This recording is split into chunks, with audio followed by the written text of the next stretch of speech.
কঙ্গনা নামটি শুনলেই অনেকের মাথায় আসে তাকে ঘিরে আবর্তিত হওয়া অজস্র আলোচনা ও সমালোচনার কথা।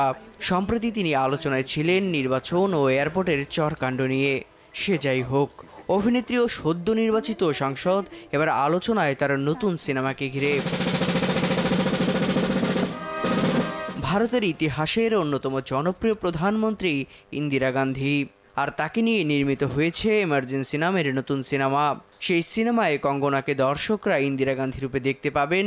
গেল 25শে জুন একটি পোস্টার প্রকাশ করে এমনটাই জানিয়েছিলেন এই অভিনেত্রী।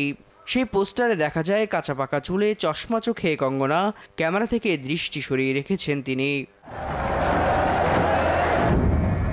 এই সিনেমাটির মুক্তির তারিখ এক এক করে পিছিয়েছে বেশ কয়েকবার।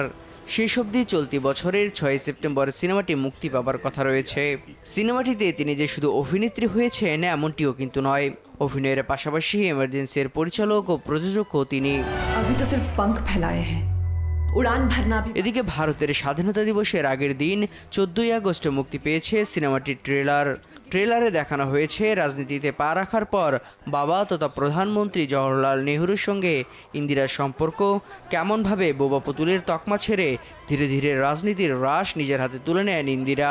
সেই সময়ের রাজনৈতিক অস্থিরতার টুকরো টুকরো ঝলক উঠে এসেছে ট্রেলারে। এমার্জেন্সি সিনেমার গল্পে উঠে এসেছে ভারতের জরুরি অবস্থার প্রেক্ষাপট। সিনেমাটির ট্যাগলাইন গণতান্ত্রিক ভারতের অন্ধকারতম সময়।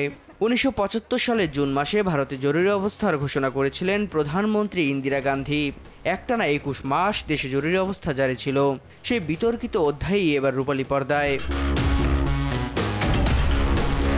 সিনেমাটির চিত্রনাট্য লিখেছেন রিতেশ শাহ।